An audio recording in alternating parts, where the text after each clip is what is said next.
This is, I guess, part 3. We went through the origin of the universe the first time around. I did a recap last time on that. Last time we went through evolution, primarily focused on the fossil record, primarily focused on kind of the science of evolutionists and the, I guess I'll call it pseudoscience in some cases, because of the extrapolation that's done, the tremendous amount of extrapolation.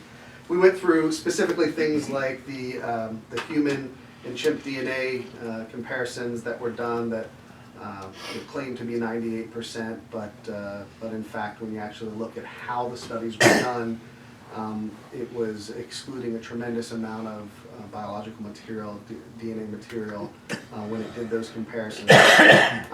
And so we went through kind of all of that, Lucy, Artie, all of that stuff. So now that we've kind of gone through and demonstrated really the lack of transitional form evidence in the fossil record, we now need to get to the origin of first life. So as I said last time, when we look at evolution, and we sort of use that term in the sort of popular sense, which is really to say Darwinian evolution by natural selection through random mutation. But that's too big of a mouthful to say, so we'll just paraphrase and say evolution. But when we talked about evolution, we all know that evolution actually happens, right? Or what a lot of people term as microevolution does happen. There's adaptation. There are somewhat adaptations within kinds. So in other words, you could have lots of different breeds of dogs, and you can crossbreed dogs, and you'll get an adapted version of it. Or you could have certain animals that will adapt to their surrounding environment.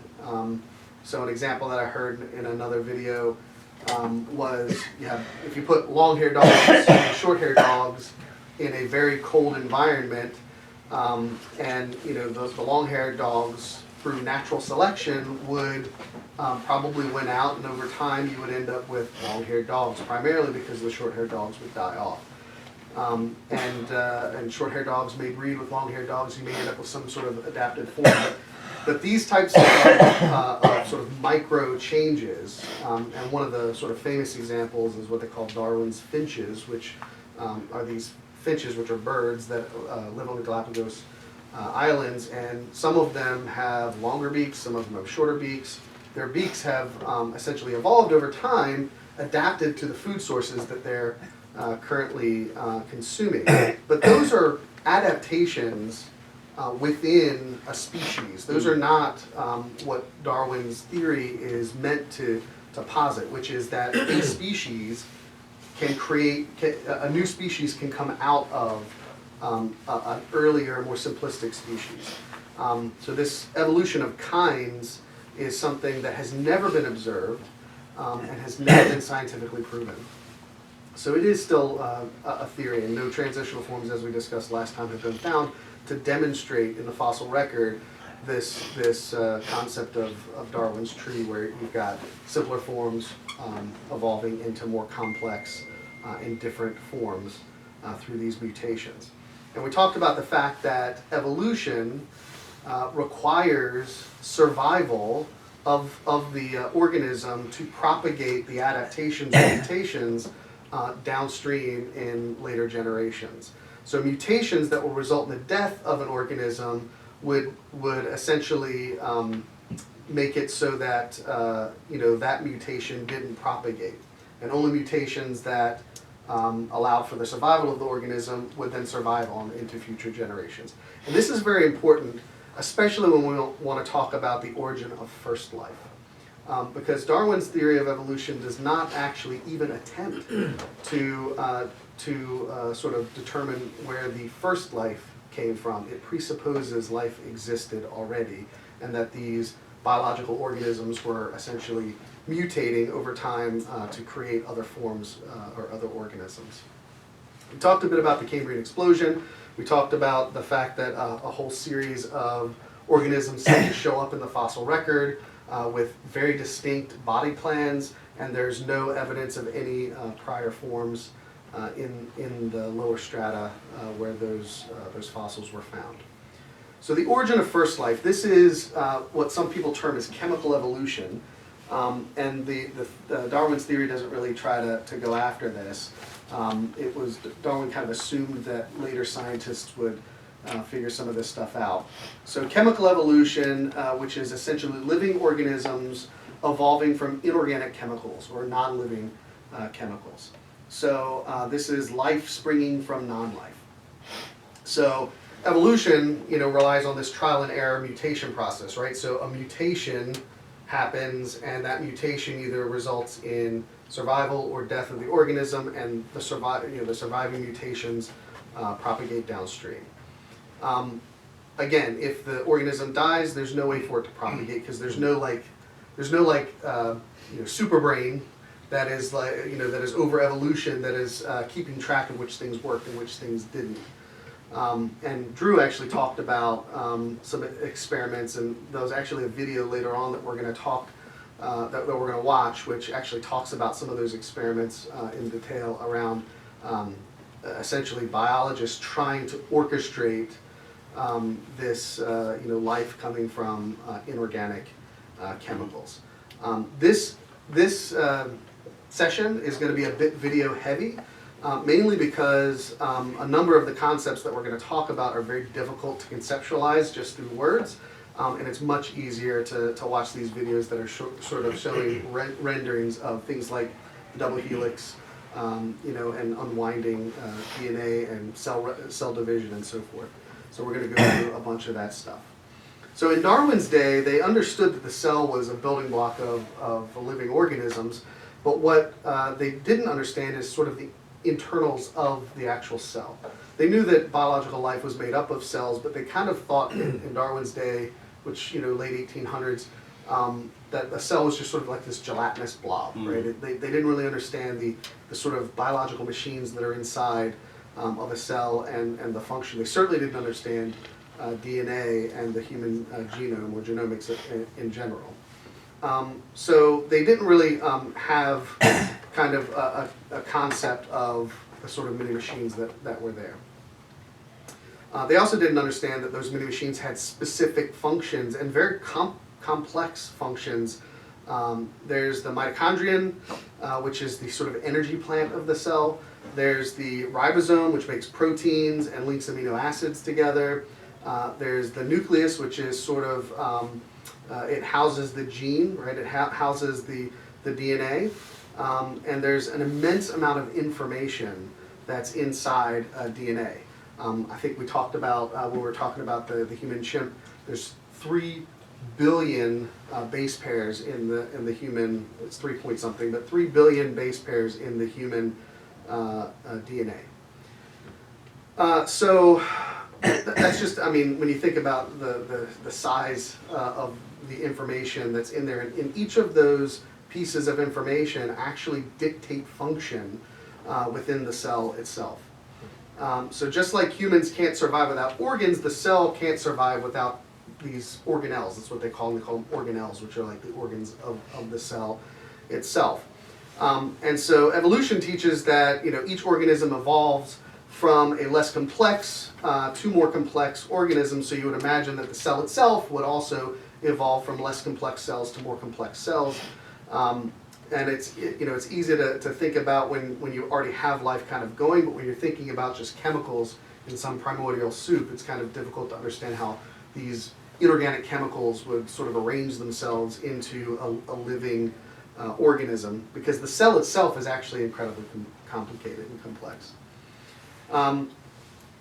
So they have been able to recreate, as Drew shared in one of his sermons, they were able to recreate the formation of some simple proteins, but it was in a closed system, and they were using they had sort of prearranged certain circumstances within that closed system that they don't believe, modern scientists don't believe were the case, that the Earth wasn't that way, theoretically back when this supposedly happened.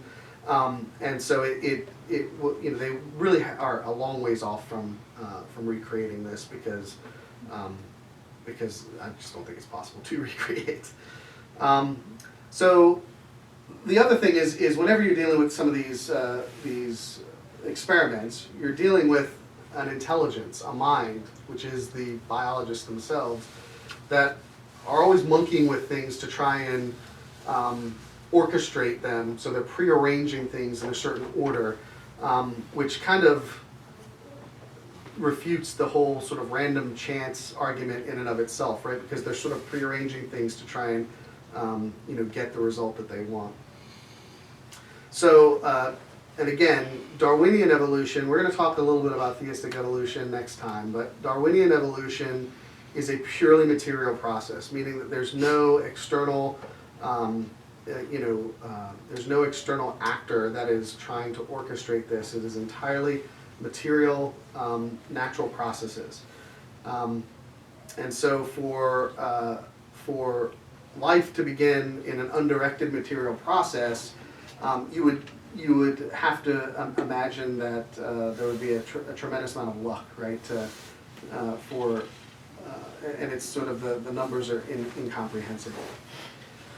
Because if it didn't work, again, if the random chemicals didn't arrange themselves in such a way to create the first simplistic single-celled organism, there's nothing outside of this undirected material process that's keeping track of what it had attempted and how it failed, right? Because it's, again, an undirected material process. So every time the dice is rolled, you're rolling from scratch, right? There's no way to essentially keep track of your failures the way scientists normally do in experiments. So, and even if you could find, even if they could prove that proteins themselves were formed, you're still a long ways off from the complexity of a single cell, right? All of the organelles, because the cell, if you take any one of those organelles out of the cell dies. It doesn't function, and so it is a concept that is known as irreducible complexity, which means that if you have something that is irreducibly complex, it means if you take anything away from it, then the thing stops functioning. And so one example that's used a lot is a mousetrap, right? So a mousetrap has got the wooden plank or whatever that it's on. You've got the spring. You've got the bar that comes over. You've got the trigger. What do they call it? The little where you put the bait. You take any one of those things away, and the mousetrap doesn't work. Now, the mousetrap not working is just a mousetrap not working, but a cell not working means the cell itself dies. And so it is an irreducibly complex thing. So, put simply, irreducible complexity states that certain biological systems with multiple interacting parts would not function if one part was removed. And so, in the mousetrap example, if you take a block of wood away, none of the metal parts have anything to snap to. And so every piece of the machine is required. So the machine itself is irreducibly complex. And since evolution has to prove that these things came together by chance, this is a real problem for them, right? Because you've got a cell that won't function, even to the point of you get down into even to the pieces of the cell. So things like DNA, right? These things have to come together in the right order to actually produce function. So irreducible complexity is there's a video. It's a short video. It's about 2.5 minutes that goes through the concept of irreducible complexity in an evolutionary sense. I think this is an Answers in Genesis. Ethan said that we humans share 50% of our DNA with banana. That is the old video. I gotta get rid of the rag. Can we see the one with the panda? Get rid of the other. I was showing this before class, so gotta get rid of that. And then let me get back to here. And we'll go to this slide. Phil? Yeah. The bacterial flagellum was one of the central examples of irreducible complexity Behe highlighted in his book. If you take away the propeller, if you take away the motor, if you take away the clamps that hold it onto the cell's membrane, take away any of a number of different parts, it's not that the flagellum is going to spin half as fast as it used to, or a quarter. It's broken, and it doesn't work at all. It's like taking the propeller off of an outboard motor on your boat and wondering how far now you can go in the water. You can't go anywhere. So that's a problem for Darwin's theory, because Darwin's theory says that things evolve by working a little bit, you know, maybe not very well, but a little bit, and then a mutation, a change comes along that helps it move work a little bit better, and that helps the organism survive and have more offspring, and so then another change comes along, and another, and it gradually builds up to the final structure. Well, that might work for some things, but it doesn't work for systems that are irreducibly complex, things like the bacterial flagellum. Because, well, if you wanted to build an outboard motor for a boat, what would you start with? Would you start with, say, just an iron rod that, you know, in the future would attach a motor to the propeller? Well, what's that going to do? It's not going to do anything. Would you start with just the propeller? Well, that's not going to do anything. It's not attached to anything. Would you start with just the motor? Well, that's not going to propel you anywhere. So, with irreducibly complex systems like the flagellum, Darwin's idea is dead in the water, like a boat with an outboard motor that doesn't work. Natural selection selects or favors variations that confer a functional advantage on a system. Many of the simpler versions that you could imagine of the bacterial flagellar motor perform no function at all. So if you imagine trying to build a flagellar motor, adding parts one by one until you finally get to the complete system, you're going to encounter configurations of parts that confer no function, in which the motor simply will not work, at which point the evolutionary process will terminate. It will cease to continue because the system conferring no function will not be preserved and passed on to the next generation.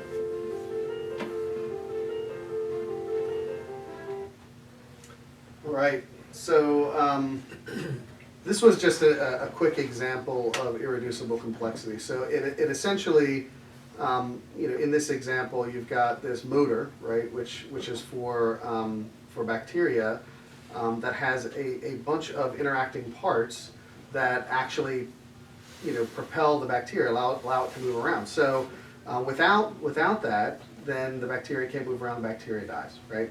So again, this irreducible complex system needs every piece for it to work, just like the outboard motor example. So, you know, this is an example of a number of things having to come together all at the same time for you know, things to work in Darwin's theory, right? And so you can't go from a simpler form to a more complex form for things like this that are irreducibly complex. I understand that, you know, in Darwin's day it was probably easier to think about things, you know, and it's kind of an easy thing to think, oh, well, it's gonna work a little bit, and then it's gonna work a little bit more, and then it's eventually gonna perfect itself. But you've got things here that if they don't work perfectly well, then the organism itself dies. They didn't have an electron telescope back then. No, they didn't. And you know, things like this that science has discovered, and I think I said this last time, as science marches on, it actually makes the theory of evolution harder and harder to accept, to the point that neo-Darwinists, and you're going to hear a little bit more about that later, neo-Darwinists are actually, you know, kind of like worried that they need to come up with a new theory of evolution. But the funny thing is, as I said last time as well, you know, you're almost considered, you know, a moron for questioning it, right? Mm-hmm. There's almost a religious adherence to this theory, you know, of evolution, to the point that you can't question it. Yeah, who's behind that? Yeah. So, that's one example of irreducible complexity. Now we start talking about some of the inner workings of the cell, and this is stuff that Darwin couldn't have known, because I think it was 1953 when the structure of the DNA molecule was really kind of sort of elucidated. And so now we know that there's a tremendous amount of code. They call it, genetic code, but it's digital code that is embedded in every one of our cells. It's a tremendous amount of information, 3.4 billion letters long of information that's in a strand of DNA. So it's a massive amount of code, and it's not just one way that I've heard Dr. Meyer, and you're going to see another video by Dr. Meyer later, but one of the ways I heard Dr. Meyer say it is, it's not just that you have the letters, you have to have the sentences. That genetic code is organized in such a way that it produces a specific function. If you reorganize the letters, if you jumble them up, then the cell itself doesn't function because it doesn't have the code. So you can think of it kind of as computer code, right? Being a software engineer, it's something I understand fairly well, that if you were to take someone's actual computer code and you were to jumble up a function, right? Because we actually have things structured in functions. If you were to jumble up the inner workings of that function, it wouldn't produce the same result that you want it to produce, right? And so it's the same thing in our bodies, right? It's the same thing in DNA. There's a tremendous amount of code that is actually written into our cells that actually calls our cells to function in the way that those cells are meant to. There's also the matter of cell division. This is how single-celled organisms become more complex. You've got cell division. Well, in cell division, the DNA, right? If a cell wants to divide into two identical cells, then the DNA in the origin cell has to actually be replicated so that it can create a second cell with the same, with a copy of that DNA. And so there's actually, and again, there's a video. This is video heavy day. There's machines inside our cells that deal with the copying, transcribing, translating, and error correction in the actual cell themselves. And these things are too small to actually see, but there's basically a rendering of kind of how this works. They know some of the pieces of the cell that actually are doing these functions and how they work. But the DNA itself is actually the code that runs our bodies, that runs our cells. So there's a quick video on DNA itself, just so that you guys can conceptualize what DNA is, because these things are really complicated to think about, and nobody in this room, I don't think anybody in this room, is a biologist. So some of these things are hard to sort of conceptualize. I thought that, is somebody in this room a biologist? Okay, great, you're a biologist. Drew's a biologist? But I'm amazed. But this is a video that kind of demonstrates like what DNA is and how it's structured, so that you can kind of see what we're talking about. And just keep in mind, all of this is supposed to have happened entirely by chance, right? All of this stuff kind of is supposed to have come out by chance. This is what mainstream science teaches, that this happened by chance. So let's see, is this going to play for me or not? There's a chance. There's a chance.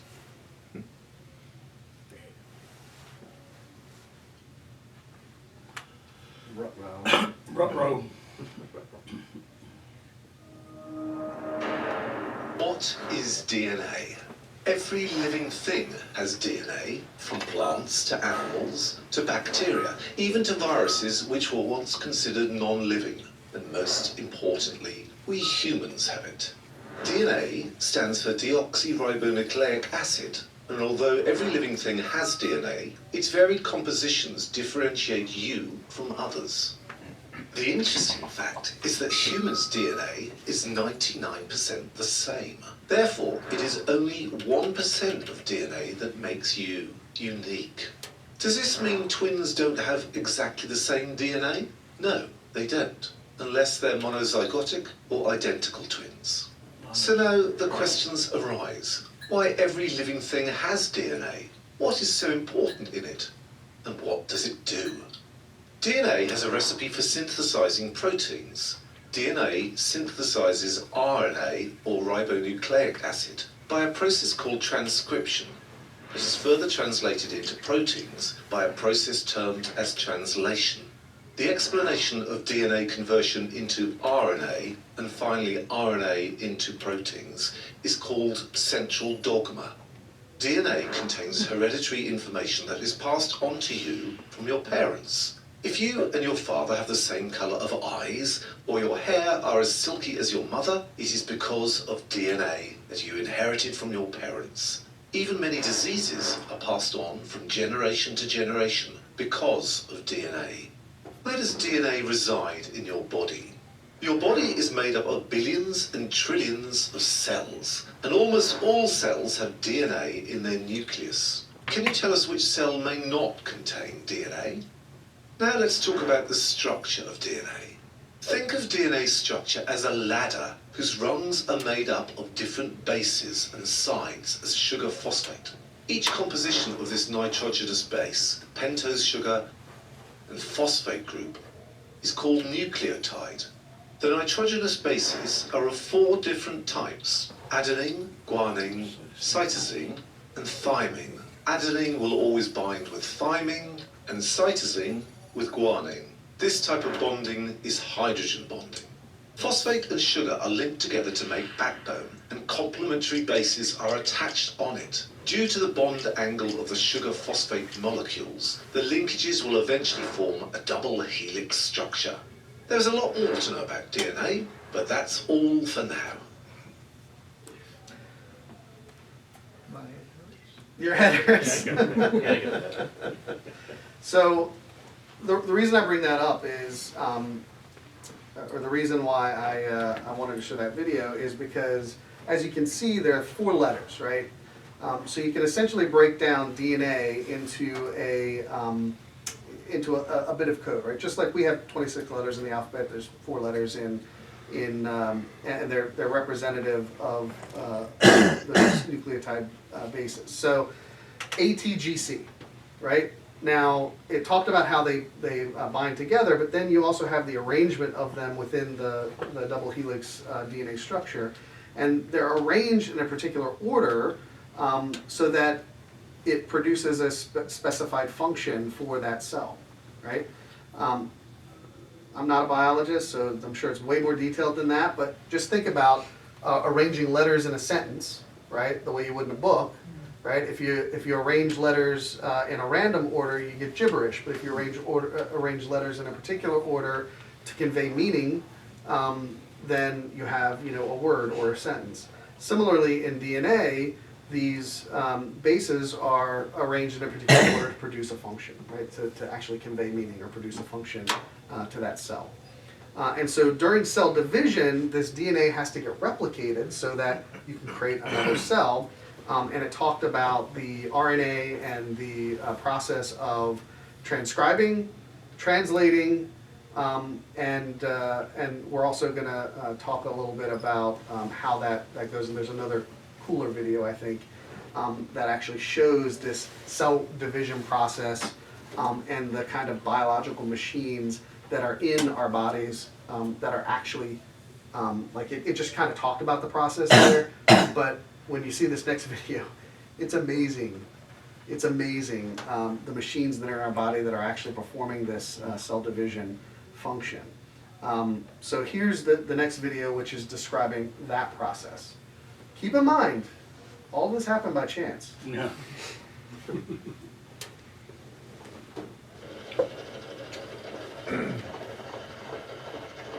These are tiny molecular machines, and they are doing this inside your body right now. To understand why, we have to zoom out. Every day in an adult human body, 50 to 70 billion of your cells die. Either they're stressed or damaged or just old. But this is normal. In fact, it's called programmed cell death. But to make up for all these lost cells, right now, billions of your cells are dividing, essentially creating new cells. And that process of cell division, also called mitosis, well, it requires an army of tiny molecular machines. So let's take a closer look. DNA is a good place to start, the double helix molecule we always talk about.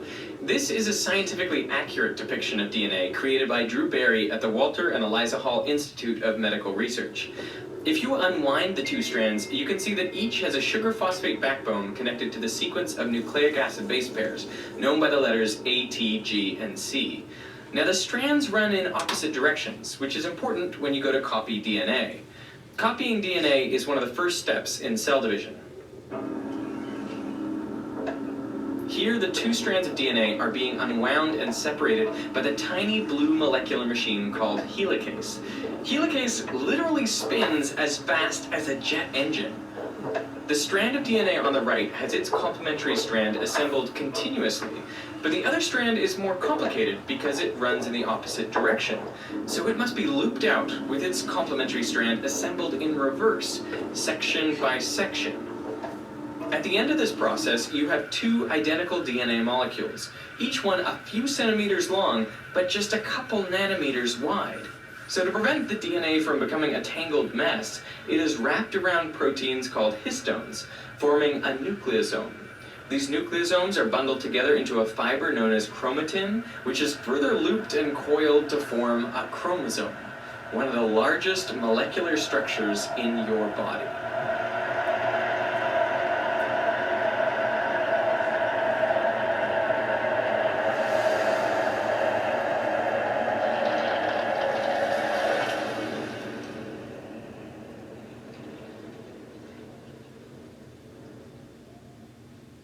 You can actually see chromosomes under a microscope in dividing cells.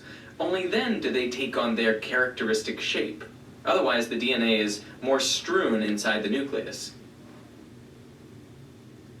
The process of dividing a cell takes around an hour in mammals, so this footage is from a time lapse. You can see how the chromosomes line up on the equator of the cell. Now when everything is right, they are pulled apart into the two new daughter cells, each one containing an identical copy of DNA.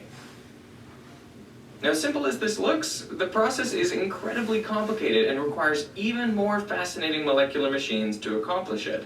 So let's look at a single chromosome.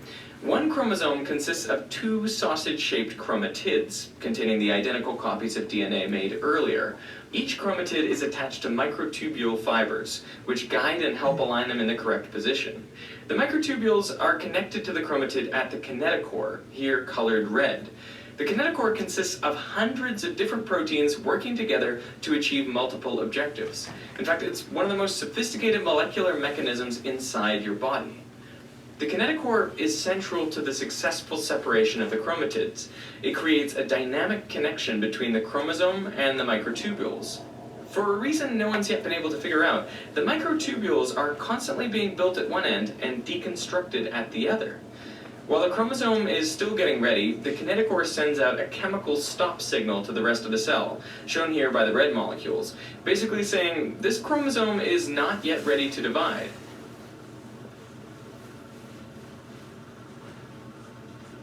The kinetochore also mechanically senses tension. When the tension is just right and the position and attachment are correct, all the proteins get ready, shown here by turning green. At this point, the stop signal broadcasting system is not switched off.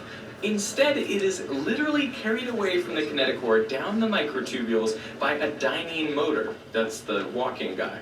This is really what it looks like. It has long legs so it can avoid obstacles and step over the kinesins, molecular motors that walk in the opposite direction. Personally, I'm astounded by these tiny molecular machines, how they're able to routinely and faithfully execute their functions billions of times over inside your body at this exact instant. I'm also amazed by the scientists who were able to work out how this happens in such detail that we could create realistic depictions of them like you saw in the animations in this video. But perhaps the most amazing thing is just how much is left to be discovered, like figuring out how exactly the chromatids are pulled to opposite ends of the cell. There is still so much that we don't quite know.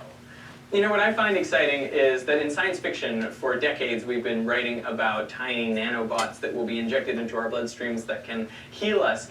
But what this suggests, the existence of these tiny molecular machines inside us, it suggests that there isn't a physical limit that would prevent that. And so I think it's pretty likely that in future, we will be able to develop our own tiny molecular machines that will be able to repair our bodies better than they can repair themselves. No idea if that second part is going to happen, but it's neat to think about because I am a sci-fi nerd. But nevertheless, when you look at a video like that, like what's the first thing that comes to mind?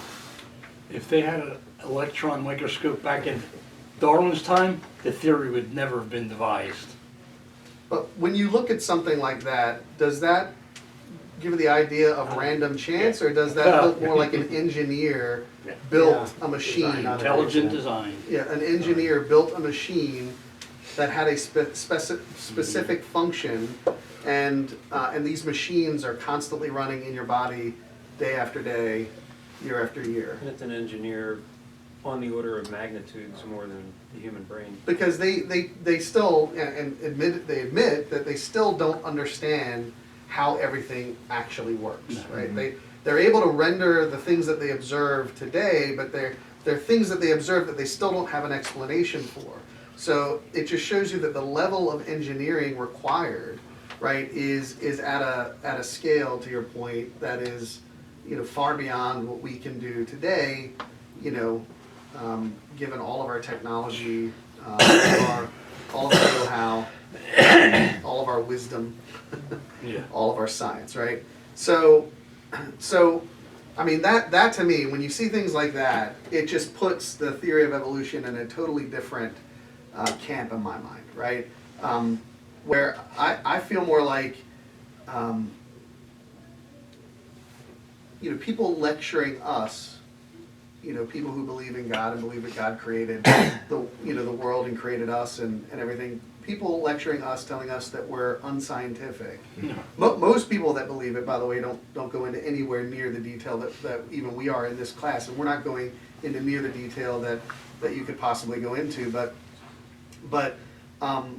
people who want to lecture us clearly don't understand what's going on inside the body.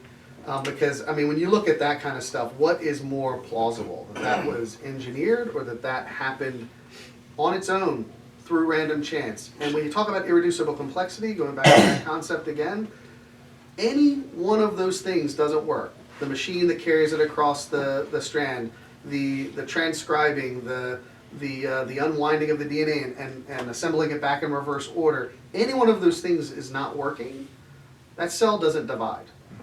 It just doesn't divide, and the organism dies, right? Eventually, cells do die. All cells, eventually die. And if that cell can't, if the cells can't divide, that organism dies. And so, how would anything like that evolve over time, right?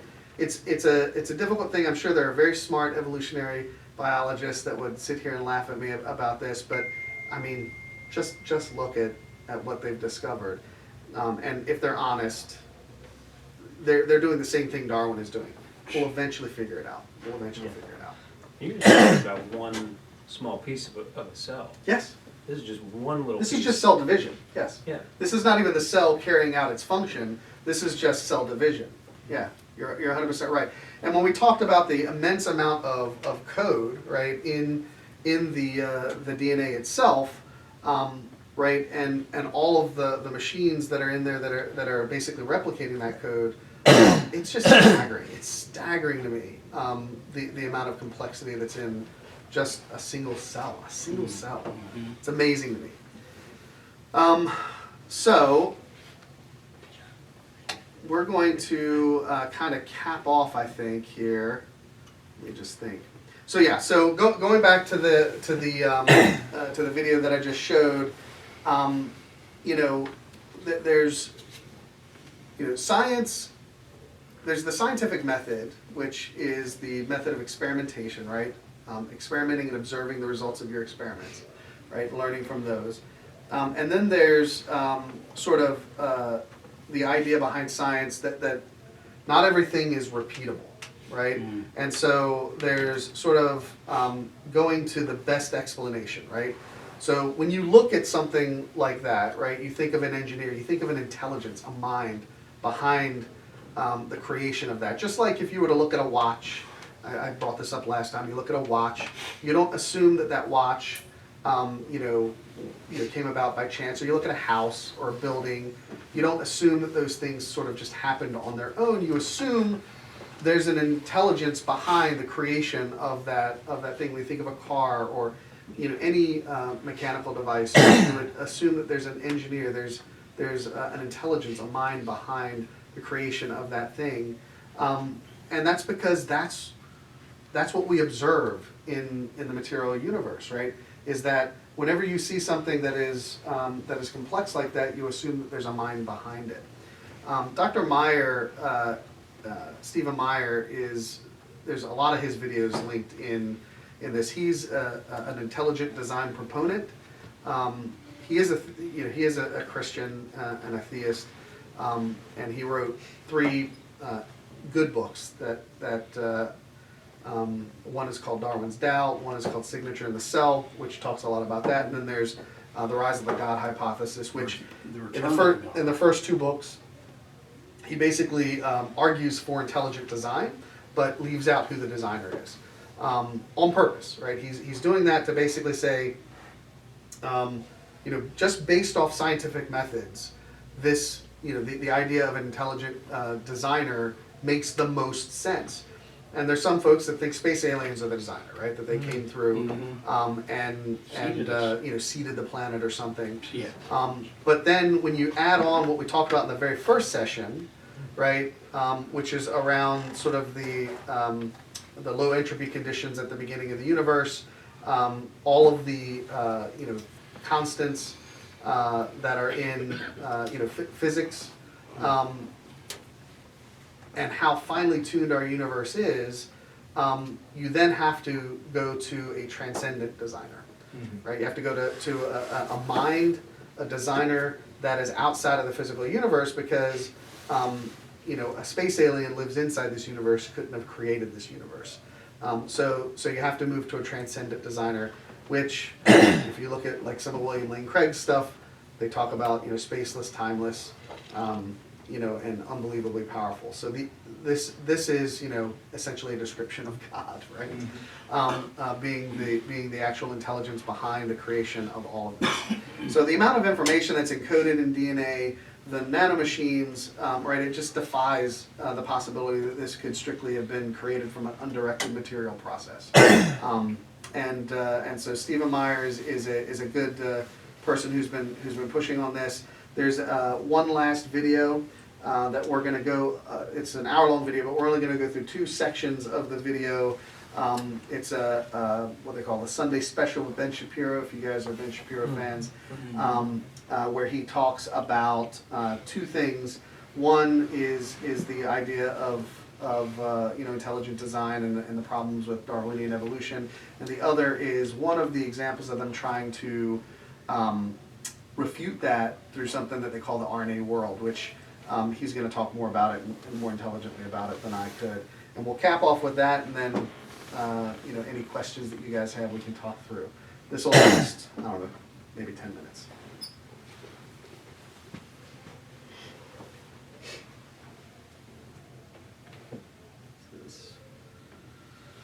I may just have to go out to the let me see if I can kill the thing here and just play it here. This is Darwin's So we'll just fire it up on natural world.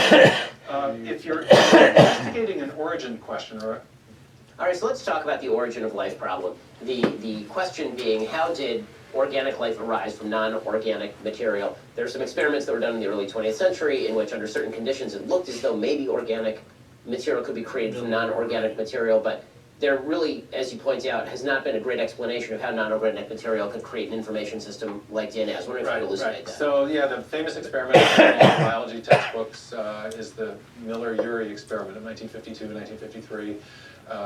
They sparked a chamber that had gases known as reducing gases that then spontaneously produced a few of the 20 protein-forming amino acids, 2 or 3. Problem is that amino acids do not a protein make, and proteins by themselves do not make life. So they were really quite a long ways away from demonstrating anything like a spontaneous chemical origin of life.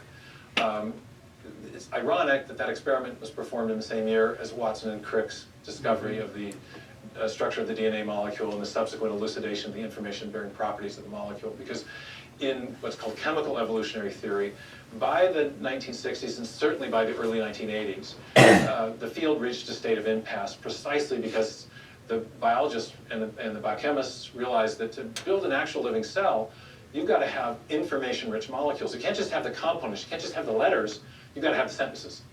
And so there were a number of problems with the Miller-Urey experiment. One was they presupposed conditions on the early Earth and in the early Earth's atmosphere that didn't actually match the conditions on the early Earth. We didn't have a reducing atmosphere. We had a slightly oxidizing or neutral atmosphere. You rerun those experiments, you don't get amino acids forming spontaneously. But the bigger problem was how do you arrange the amino acids in the very specific ways that are required to form a three-dimensional structure called a protein fold. And that problem hasn't been solved apart from watching DNA do it inside living cells. So to build proteins, what we know is you need information stored in the DNA molecule.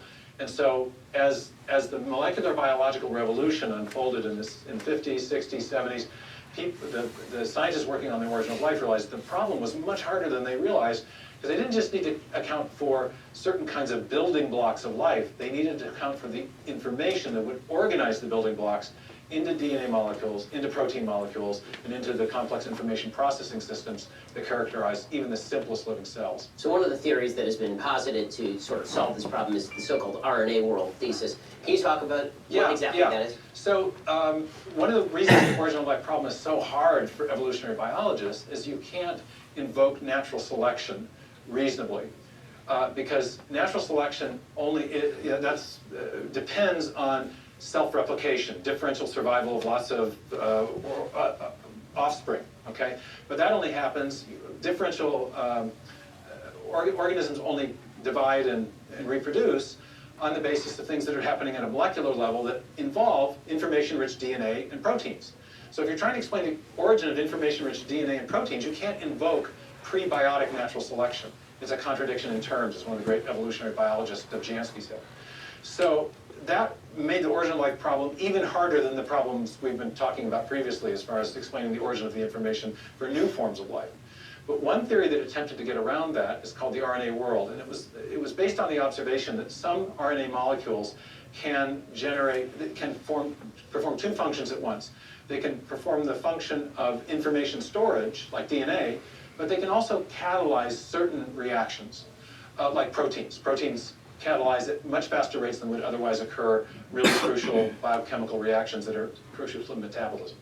So if RNA could do both, the thought was, then maybe life started with an RNA molecule that could copy itself, that could get natural selection going at a molecular level before you had life. Problem has turned out again to be an information problem. So we've done experiments on RNA. It's turned out, people have, they call them ribozyme engineering experiments, and the name is apt because it is a lot of intelligent design, it's a lot of engineering, but people have tried to engineer RNA molecules by arranging the sequence of bases. RNA, like DNA, has these bases that carry information. And they've arranged the bases very specifically to try to build RNA molecules that would copy themselves to get a self-replicating system going, which would get natural selection going. The problem is, number one, we have been able to design some RNA molecules that will copy about 10% of themselves, but only if the bases are very specifically arranged, which means that to get a self-replicating system going, you got to have information. And where is the information coming from? It's coming from the intelligent biochemist who's doing the ribozyme engineering. So what's actually being simulated in these simulations is the need, we argue, for intelligent design. The RNA world doesn't eliminate or refute the intelligent design argument based on information. It actually demonstrates or illustrates the need for intelligent design. And so I don't think it really solves the problem unless RNA world people are saying, well, that's where the intelligent designer input the information in the first place. Okay, so it seems like the biggest blowback that you've gotten, obviously, in terms of intelligent design is the term intelligent design, because it seems like most of the critiques that you've made of neo-Darwinism are fairly well accepted. Is that accurate? Increasingly so. In 2016, a number of us attended a conference at the Royal Society of London in obviously London, and it was a group of leading evolutionary biologists called the meeting to address new trends in evolutionary biology, they called it. It was an innocuous way of saying neo-Darwinism is dead, and we need a new theory. First talk at the conference was by a leading Austrian evolutionary biologist named Gerd Müller, who enumerated 5 what he called explanatory deficits of neo-Darwinism. Elsewhere, he's written that neo-Darwinism has no theory of the generative, by which he means it explains the small-scale variations very well, like the Galapagos finches, but it doesn't explain the origin of major innovations in the history of life. And so many evolutionary biologists are now, there's an aphorism that's afoot, it's mutation and selection explain the survival, but not the arrival of the fittest. The problem is the main mechanism of evolutionary change doesn't seem to have significant creative power. And that's the problem, I think, increasingly being recognized. And as a result of that, many people within evolutionary biology are looking for new mechanisms, calling for the formulation of a new theory. And that's kind of striking. It's an astounding admission when you think about how the theory is presented through the textbooks, with science popularizers, the new atheists, the public spokesman for science, the National Center for Science Education, or the National Academy of Sciences. When they talk about evolution, it's a fact. Richard Dawkins has said that if you find someone who questions it, they're either stupid, wicked, or insane. But the reality on the ground, or rather in the peer-reviewed literature within evolutionary biology, is very different. There's a recognition that the fundamental problems haven't been solved, and one of which is, Müller acknowledged the problem of the origin of biological form. When I saw that, it's in a table in a book that he's written with another evolutionary biologist, as a list of unsolved problems, one of which they list the origin of biological form. I was stunned. It was 2003, MIT Press.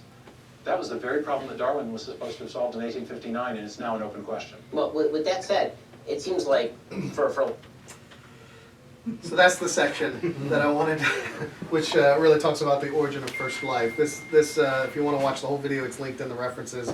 They talk about, the deficits within Darwinism for the evolution of kinds, or evolving, from bears to whales, or whatever. But this is really talking about the evolution of first life, and the fact that evolution, even today, doesn't have an explanation for it. And I thought it was, interesting that, that evolutionary biologists today are actually really, the more science is progressing, the more problems that they're finding with the theory of evolution. And it is a theory. I thought it was interesting that he points out that what evolutionary biologists say behind closed doors in their own circles differs dramatically from what is taught in the public schools to our children, to the general public, which is that evolution is not a theory, it's a fact, it's been proven, and they have a massive amount of scientific evidence. I think last time and this time we've shown they don't have hardly any evidence at all, right, for evolution. What they have is an incomplete fossil record, right, with major extrapolations of skeletal structure and and transitional forms that just are essentially created from very small amounts of skeletal material that are found over great distances from each other. They have they have no theory for the existence of first life. They have a whole bunch of experiments that they've tried to run and haven't been able to successfully produce the rise of life from non-life. They don't have an explanation for even how some of these fundamental processes within these cells work, to the point that and those videos that I showed before were not Answers in Genesis videos. They were not Christian videos. These were videos from people, just like the 98% DNA video that I showed. These are people who accept evolution as fact. And they put these videos together and they freely admit that they don't have an explanation for how these biological machines necessarily work. They have some, but not all. They don't know how the cells are pulled apart. And so they're still in the same boat that Darwin was in back in 1859, saying, eventually we're going to figure it out. Eventually we're going to figure out how this stuff all happened. We have no idea how it happened now, but eventually we're going to figure it out, which is why they are saying we're not giving up the theory of evolution. Right? He said those neo-Darwinists came together and they said we need to find another theory. We need to enhance the theory or find another theory. They're not willing to let go of the theory and say, you know what? The inference to the best explanation is that this was created by a master engineer that has a level of intelligence and a level of capability far beyond anything we could possibly imagine. Yeah, amen. In other words, God, right, created all things, given his infinite intelligence and ability to create. So I just, the more you do the research, the more you come out stunned that the facts just don't lead where they say they lead. But I still find it amazing that they teach this to our children. And as Stephen Meyer said, Dawkins says that anyone who doesn't believe in the theory of evolution, anyone who doesn't believe that evolution is the origin of life, is either stupid, wicked, what did he say? Stupid, wicked, or insane. Or insane, yes, thank you. Stupid, wicked, or insane, right?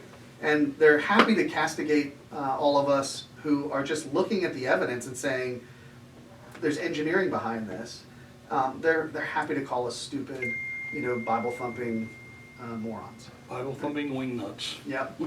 And so with that, 7:59 on the dot.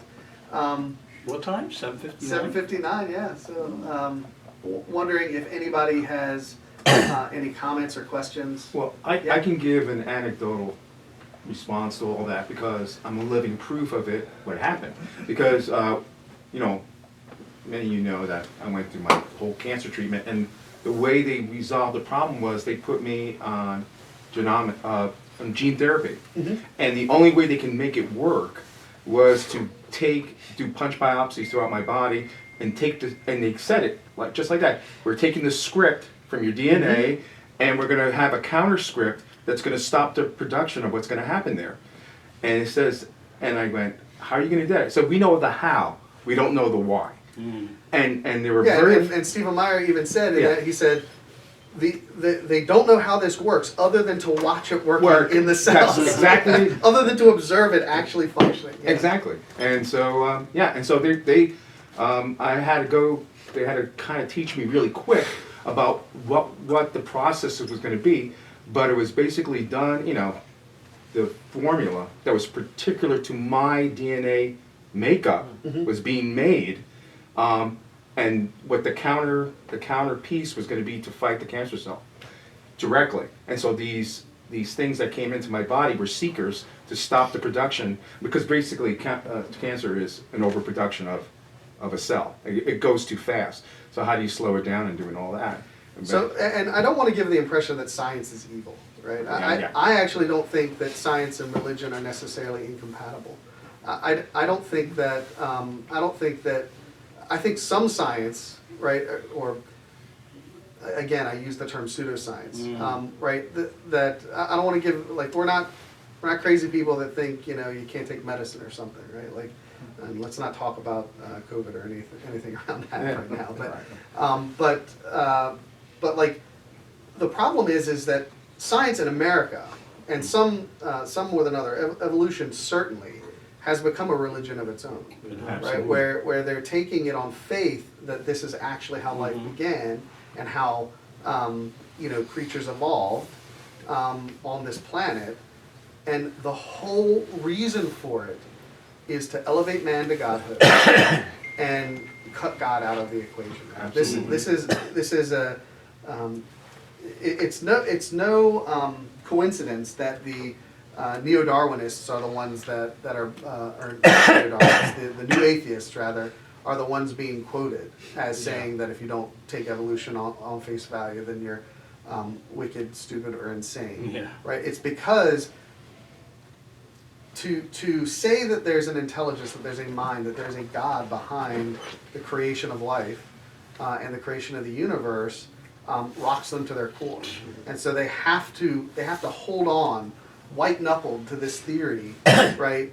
And that we will eventually develop the intelligence and science to figure this out. Well, I think if you Google Richard Dawkins, and you'll see Wikipedia pop up first or whatever, it'll say he's an evolutionary biologist. Yeah.